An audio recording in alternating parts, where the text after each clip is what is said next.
मैनपुरी में एक अजीबोगरीब घटना सामने आई जहां एक पुलिसकर्मी ने हथकड़ी पहने आरोपी से बाइक चलवाई और खुद हेलमेट पहनकर पीछे बैठा। इस वाकये का वीडियो इंटरनेट पर वायरल हो गया, जिस पर लोग पुलिस की कार्यशैली पर सवाल उठा रहे हैं। एसपी विनोद कुमार ने मामले की जांच के आदेश दिए हैं और दोषी पुलिसकर्मी पर कार्रवाई की बात कही है।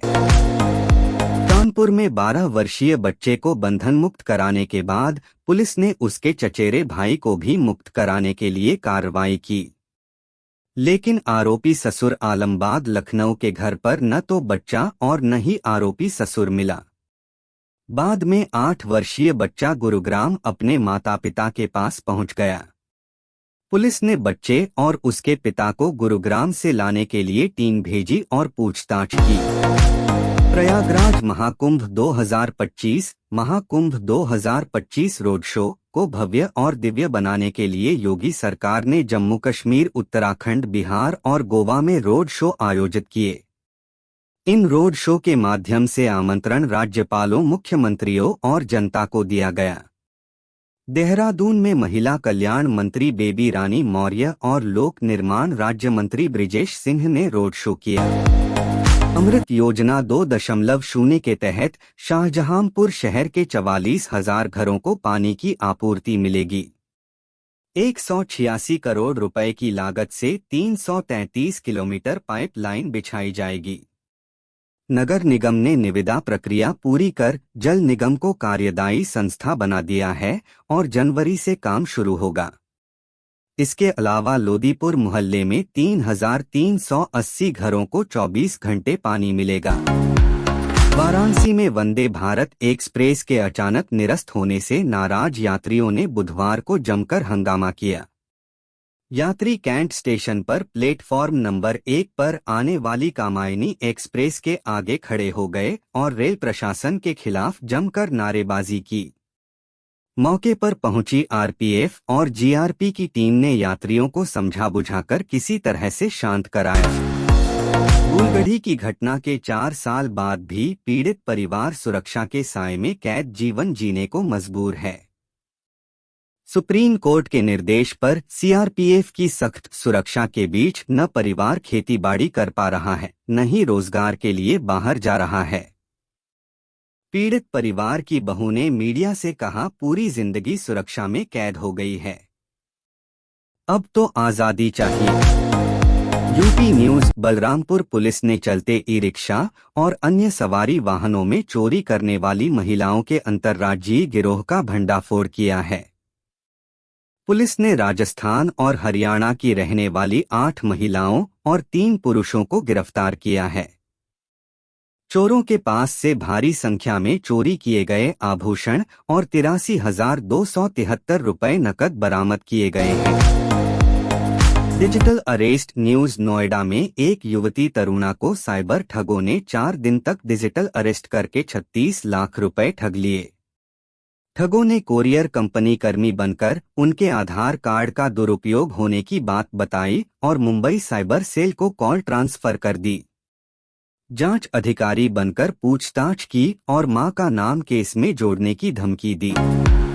रेलवे स्टेशन पर शुक्रवार की रात उस समय अफरा तफरी मच गई जब प्लेटफॉर्म नंबर 1 पर गोवा एक्सप्रेस के आते ही एक युवक पुल से इंजन पर कूद गया।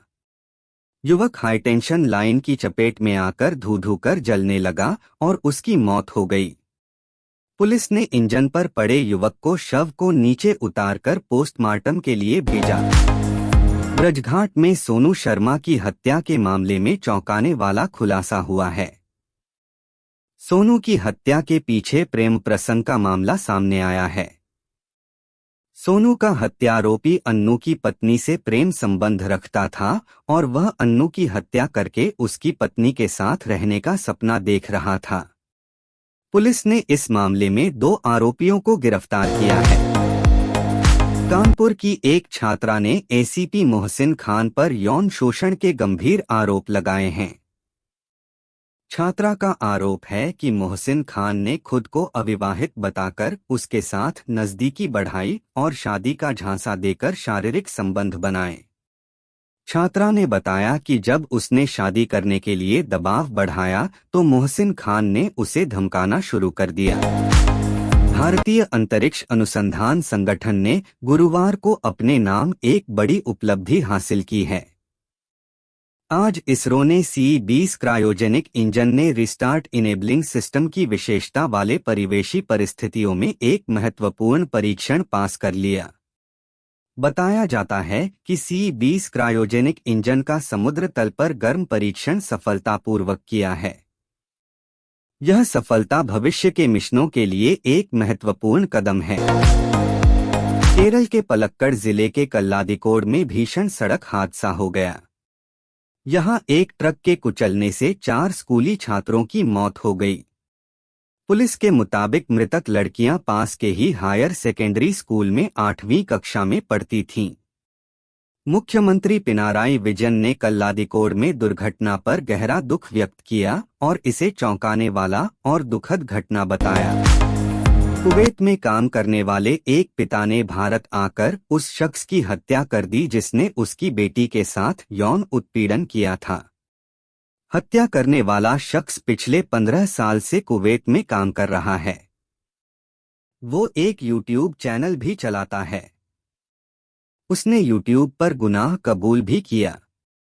हत्या करने के बाद वो शख्स दोबारा कुवैत चला गया। केंद्र सरकार ने देश में 85 केंद्रीय विद्यालयों और 28 नए नवोदय विद्यालयों को खोलने की घोषणा की है। सर्वाधिक 13 केंद्रीय विद्यालय जम्मू कश्मीर में खोले जाएंगे। जिन 28 नए नवोदय विद्यालयों को खोलने की घोषणा की गई है, उनमें सबसे अधिक 8 नवोदय विद्यालय अरुणाचल प्रदेश में खोले जाएंगे। पीएम मोदी की अगुवाई में शुक्रवार को हुई कैबिनेट बैठक में यह अहम फैसला लिया गया है। असम आधार NRC लिंक। असम में आधार कार्ड के आवेदन को लेकर नए नियम ने राज्य की सियासत में उबाल लिया है। विपक्ष ने फैसले का विरोध किया है और राज्य को बनाना रिपब्लिक करार दिया है। वहीं जेपीसी अध्यक्ष और भाजपा नेता जगदम्बिका पाल ने इसका समर्थन किया है और कहा है कि यह राज्य का अधिकार है कि वह ऐसे निर्णय ले। जल जीवन मिशन योजना धरातल पर एक नया अध्याय लिख रही है। 5 साल पहले शुरू हुई ये योजना ग्रामीण भारत के लोगों के जीवन को आसान बना रही है। इस योजना ने महिलाओं के जीवन में खुशहाली लाई है। इस योजना पर SBI ने एक रिसर्च की जिसमें सुखद परिणाम सामने आए हैं। पीएम ने भी इस योजना को लेकर अपनी बातों को रखा है। शहीद भगत सिंह के खिलाफ पाकिस्तान में आपत्तिजनक टिप्पणियों के मामले पर भारत ने चिंता जाहिर की। सरकार की ओर से शुक्रवार को लोकसभा में यह जानकारी दी गई। विदेश राज्य मंत्री कीर्तिवर्धन सिंह ने कहा कि भारत पड़ोसी देश में सांस्कृतिक विरासत पर हमलों, बढ़ती असहिष्णुता और अल्पसंख्यक समुदायों के प्रति सम्मान की कमी से संबंधित मुद्दे उठाता रहा है। राज्यसभा के सभापति जगदीप धनखड़ ने कहा कि मैं सदस्यों को सूचित करना चाहता हूं कि कल सदन की कार्यवाही स्थगित होने के बाद नियमित जांच के दौरान सुरक्षा अधिकारियों ने सीट संख्या 222 से नोटों की एक गड्डी बरामद की जो वर्तमान में तेलंगाना से निर्वाचित अभिषेक मनु सिंघवी को आवंटित है। मामला मेरे संज्ञान में लाया गया और मैंने सुनिश्चित किया कि जांच हो। World bank on Indian economy. विश्व बैंक के chief economist professor Indermeet Gill ने अपनी रिपोर्ट में भारत के लिए चिंताजनक तस्वीर पेश की है और सुझाव दिया है कि भारत को जल्द ही बड़े सुधार करने होंगे। साथ ही उन्होंने चेताया है कि भारत ऐसा नहीं करता है तो उसे अमेरिका की मौजूदा इकोनॉमी के 1/4 बनने में ही 75 वर्ष लग जाएंगे। फिलहाल रश्मिका मंदाना का नाम पुष्पा 2 को लेकर चर्चा में है। एक्ट्रेस ने फिल्म में श्रीवल्ली की भूमिका निभाई। वहीं अब एक्ट्रेस ने अपने अपकमिंग प्रोजेक्ट्स को लेकर एक्साइटमेंट जाहिर की है। रश्मिका ने बताया कि वो सलमान खान के साथ सिकंदर को लेकर काफी ज्यादा एक्साइटेड हैं। एक्ट्रेस ने बताया कि सलमान अपने आसपास मौजूद सभी लोगों का बेहद ख्याल रखते हैं। अनुराग कश्यप की बेटी आलिया कश्यप ने अपने लॉन्ग टाइम बॉयफ्रेंड शेन ग्रेगोयरे के साथ शादी कर ली है। इस दौरान कई एक मोमेंट पर अनुराग कश्यप को इमोशनल होते हुए भी देखा गया। आलिया कश्यप की रिसेप्शन पार्टी में फिल्म इंडस्ट्री के कई सितारे शामिल हुए थे, लेकिन इस दौरान नवाजुद्दीन सिद्दीकी की बेटी ने सभी का ध्यान खींचा। बॉलीवुड एक्टर राजकुमार राव के लिए साल 2024 फिल्मों की सफलता के लिहाज से अच्छा साबित हुआ। स्त्री 2 से लेकर उनकी कई फिल्मों को दर्शकों का प्यार मिला। आइए जान लेते हैं कि राजकुमार राव को राजकुमार मूवी बॉक्स ऑफिस कलेक्शन का किंग बनाने में किन मूवीज ने अहम भूमिका अदा की है।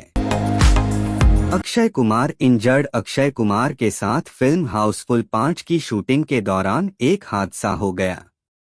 एक्टर की आंख में चोट लग गई है। इस वजह से उन्होंने शूटिंग रोक दी है, क्योंकि डॉक्टर ने उन्हें आराम करने के लिए कहा है। हालांकि फिल्म अभी अपने आखिरी फेज में है, इसलिए एक्टर जल्द से जल्द शूट पूरा करना चाहते हैं।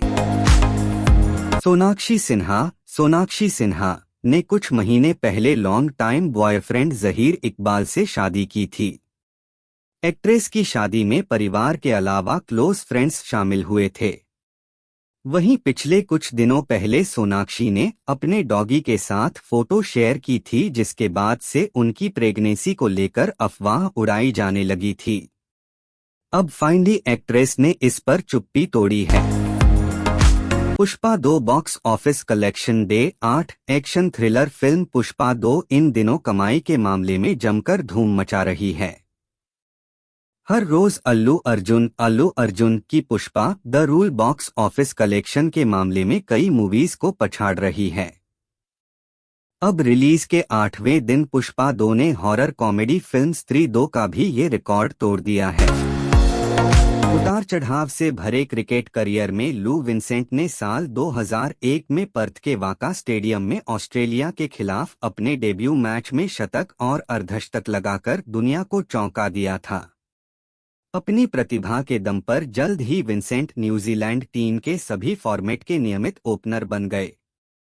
साल 2005 में श्रीलंका के खिलाफ 224 रन की पारी खेलकर अपना डंका बजवाया। गुजरात जायंट्स ने महिला प्रीमियर लीग WPL के आगामी संस्करण के लिए प्रवीण तांबे को अपना गेंदबाजी कोच नियुक्त किया है। वहीं माइकल क्लिंगर को अपना मुख्य कोच बनाए रखा।